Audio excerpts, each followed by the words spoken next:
Bugungi sana 3-dekabr, qadrdonlar.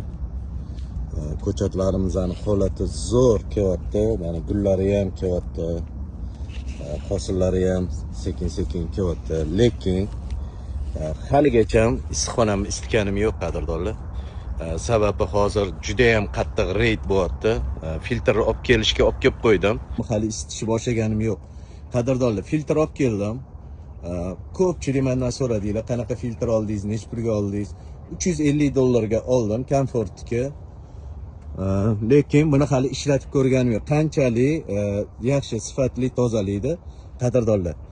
Mana bitta birinchi kiradigan joyi, pastga tushib, suvga tushib, o'rtasidan chiqib ketganda yana dajvalkaga o'xshab suv urib turadi. Tutunni 95% tozalab beradi deb aytishgan. Qadrdonlar, xudo xolasa bugundan ishga tushiramiz va erta inni filtrni ishlashini, sifatini to'liq obzor qilib beraman. Qadrdonlar, yana bitta filtr aytib qo'yganman. Xudo xolasa 1-2 kunda keladi. U filtrimiz, xudo xolasa uni pastdan tutun kiradi.